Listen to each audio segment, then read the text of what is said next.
O conhecimento da verdade liberta.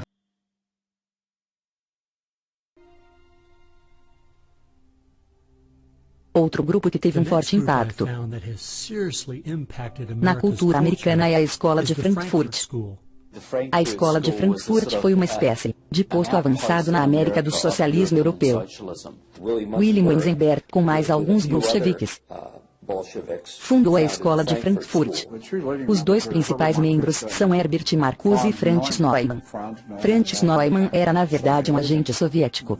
Seu propósito era dominar todo o sistema educacional do Ocidente e particularmente dos Estados Unidos. Bertrand Russell, que trabalhou com a Escola de Frankfurt, disse: usando técnicas psicológicas para ensinar as crianças, seremos capazes de produzir uma convicção inabalável de que a neve é preta. Eles estabeleceram uma escola aqui.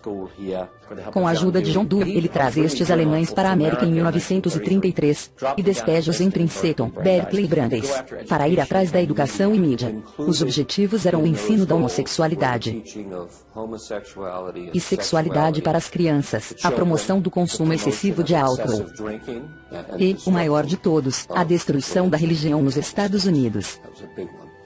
Eles basicamente iniciaram a deterioração da sociedade. William Weinberg disse: nós vamos fazer o Ocidente tão corrupto a ponto de ferir. Eu amo passar o tempo com minha família. 04 de julho, beisebol e torta de maçã. E minha mente não consegue sequer compreender que havia grupos de intelectuais nos anos 30 conspirando e planejando como eles fariam a América tão corrupta a ponto de ferir. Há certas linhas e limites, e a esquerda sempre os empurra tão forte e longe quanto podem. E vão proteger qualquer pornógrafo, qualquer depravado, qualquer forma cultural negativa que encontrarem, para basicamente degradar a cultura. E isso se alinha com o feminismo de hoje, um desejo da Escola de Frankfurt, para destruir uma sociedade patriarcal para uma sociedade matriarcal. Em outras palavras, remover o pai como provedor amoroso, disciplinador, discipulador, líder de sua casa, onde você incute virtudes, integridade e modéstia, que foi desmantelada de propósito, porque se pudessem destruir a família, poderiam destruir uma nação. E em vez de ter um pai que lidera, discipula, protege a casa e dá provisão à família, o governo toma seu lugar como um Estado babá. A Escola de Frankfurt desenvolveu o conceito de marxismo cultural. Você penetra a cultura, assume seu comando, e então todo o resto se seguirá. Eles fizeram isso e hoje nós temos a revolução cultural completa. Tanto que os americanos estão familiarizados com a frase faça amor, não faça guerra, que na verdade é de Herbert Marcuse da Escola de Frankfurt. Então eles foram atrás da educação, da mídia, e foram muito bem sucedidos na mudança de visão do mundo inteiro, sobre os americanos, o que eles chamam de politicamente correto.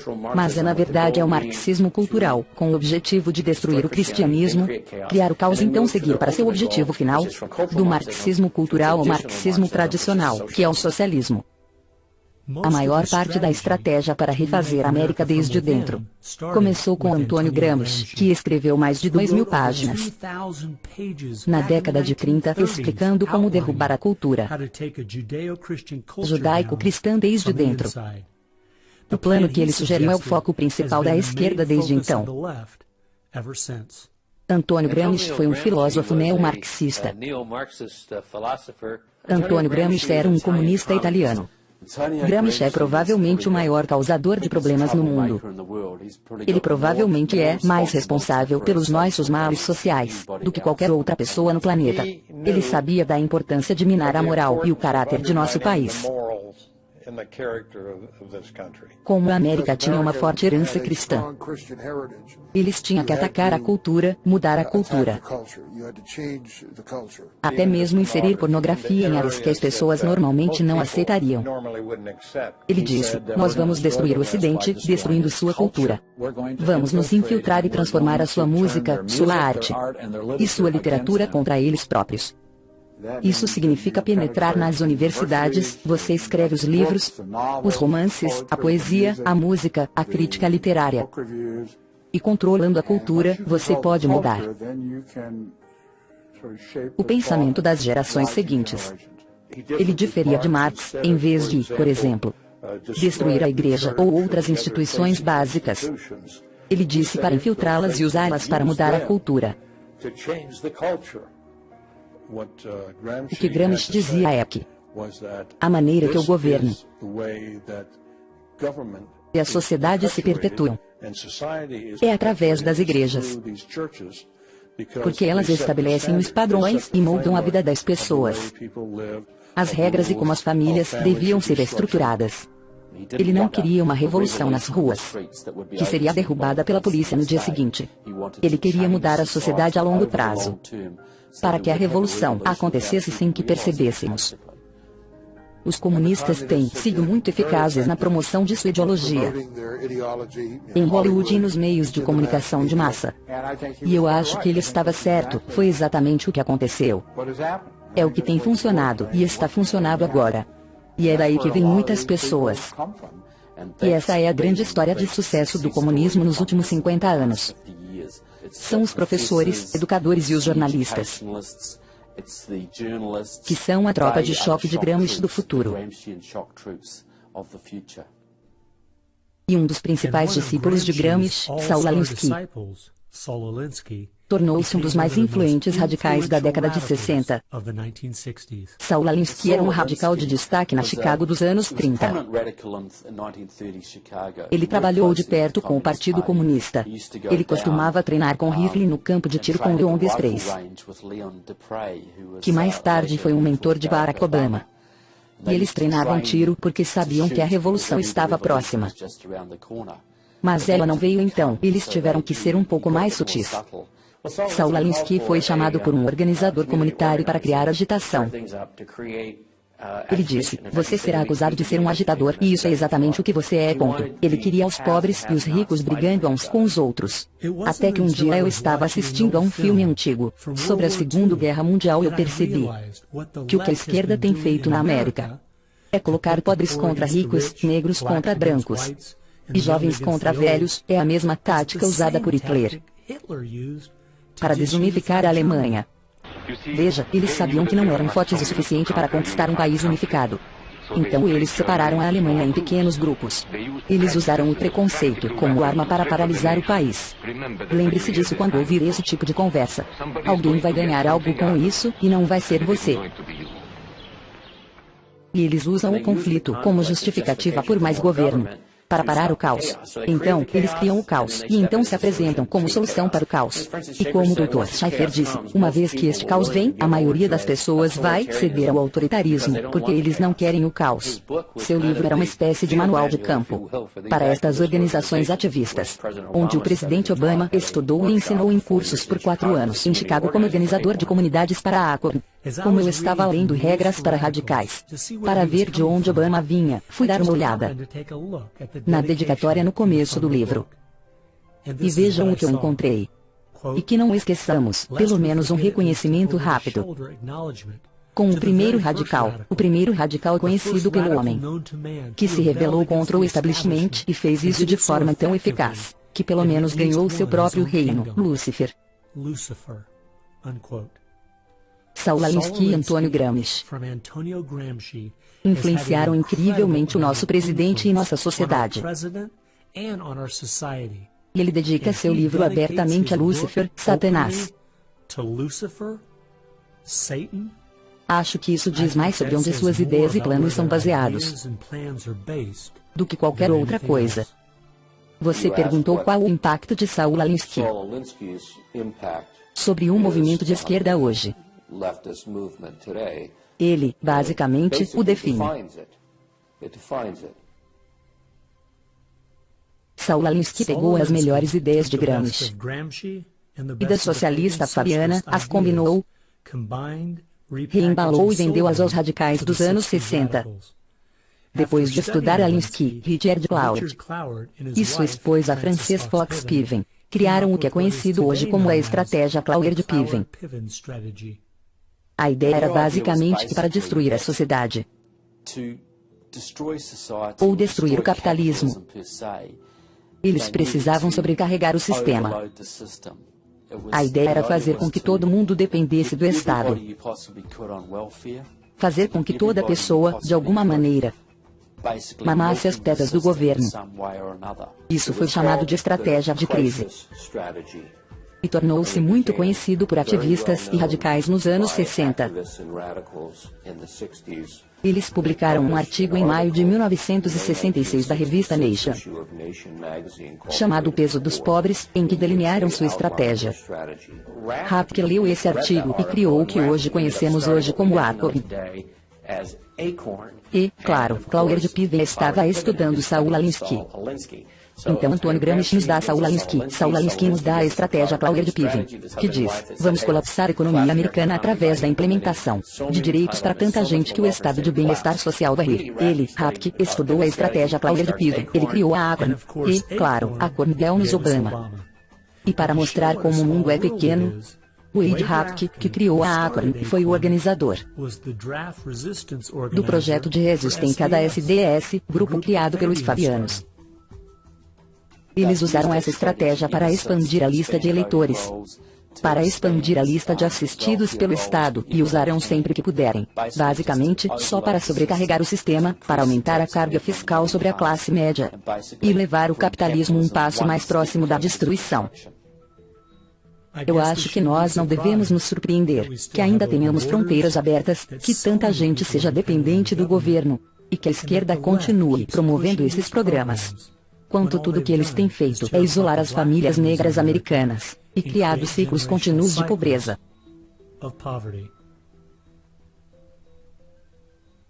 O último grupo que tem trabalhado ao lado dos socialistas fabianos e da Escola de Frankfurt, utilizando a abordagem de Gramsci, é o Partido Comunista Americano.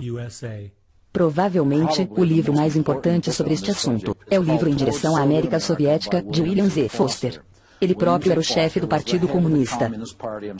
Ele se candidatou para presidente dos Estados Unidos em 1932, mas no livro Em Direção à América Soviética ele literalmente estabelece, a cada capítulo, o que é necessário para construir uma USSA, e não apenas uma União Soviética. Dois dos movimentos que eles começaram nos Estados Unidos têm desempenhado um papel significativo na destruição das nossas famílias e em acabar com a nossa moralidade. O movimento feminista. Betty Friedan é tida como a criadora do movimento feminista no país. O objetivo real era atacar as donas de casa em tempo integral, para tirá-las de casa, para fazê-las pensar que viviam vidas tristes, para fazer as mulheres se sentirem vítimas. É a ciência da vitimologia. E isso é tão lamentável, porque a mulher americana é a classe mais privilegiada que já viveu na face da Terra. E dizer que elas são vítimas de um patriarcado opressivo e injusto é uma grande mentira. Mas, infelizmente, é o que eles têm ensinado às mulheres jovens já há muito tempo. Enquanto Betty Friedan promovia seu livro A Mística Feminina, ela dava a entender que era uma dona de casa frustrada e só ajudar outras mulheres.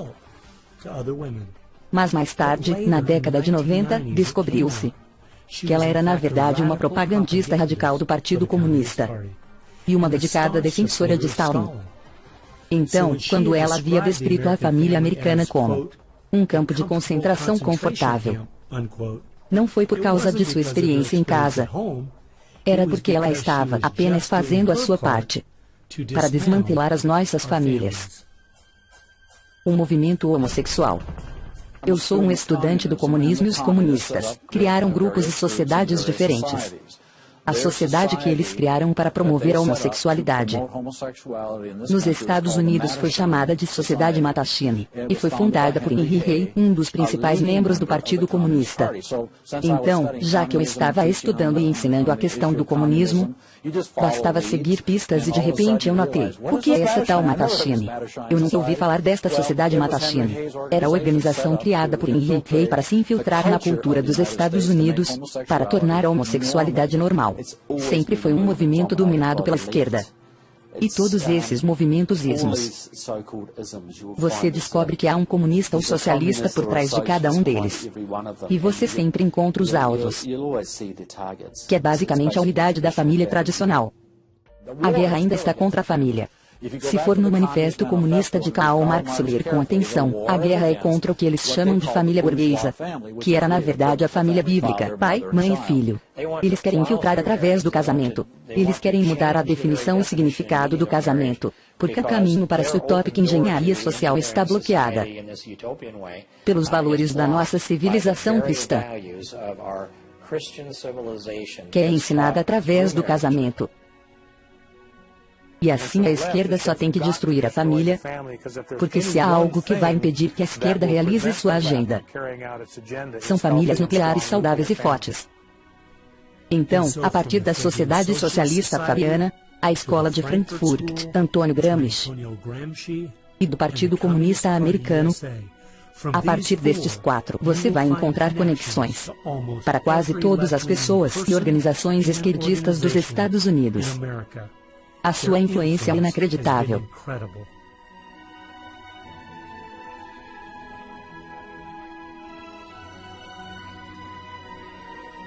Foi na década de 60, onde todos os grupos de esquerda pareceram notar que Antônio Gramsci estava certo. Em uma sociedade judaico-cristã, você nunca vai conseguir convencer as pessoas a se levantar numa revolução marxista e começar a matar uns aos outros. A única maneira de derrubar a cultura é penetrando as instituições e mudar as pessoas desde dentro. Por que eles são tão contra a moralidade?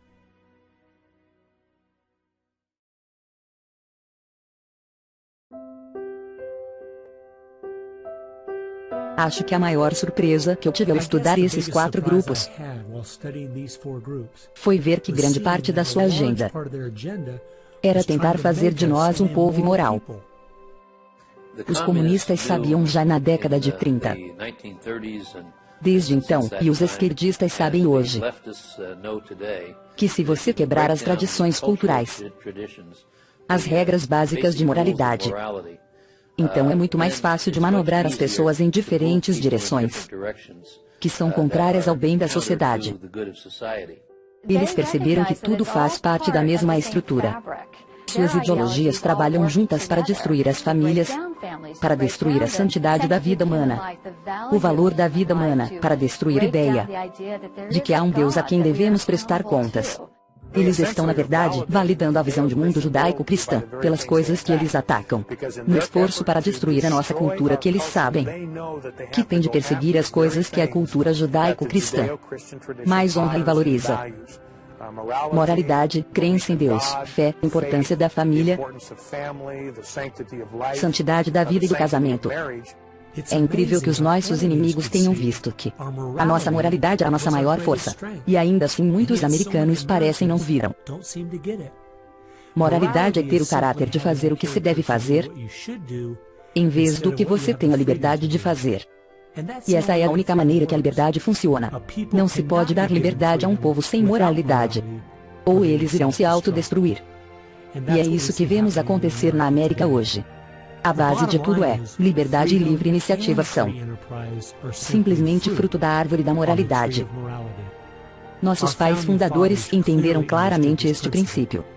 Nossos inimigos também. Nossa Constituição foi feita somente para um povo moral e religioso. É totalmente inadequada para o governo de qualquer outro. José Adams, segundo presidente dos Estados Unidos. Há um fato importante que precisamos encarar. Se Ronald Reagan fosse presidente, se tivéssemos impostos baixos e uma defesa nacional forte, o navio certamente não estaria naufragando tão rápido como ele está agora, mas ainda iria afundar. Uma economia em expansão não cuida dos maiores problemas que enfrentamos. 50% dos casamentos terminam em divórcio, 40% das crianças nascem fora do casamento, mais de 3 mil mulheres por dia abortam seus bebês. 19 milhões de novos casos por ano de doenças sexualmente transmissíveis. As escolas que ensinam às crianças que tudo é relativo, não há certo ou errado. E não para por aí. Eu li recentemente em nosso jornal local que nos últimos 12 meses, quase 7% dos estudantes do ensino médio no meu estado tentaram cometer suicídio. A nossa sociedade está caindo aos pedaços. Admitamos ou não. or not.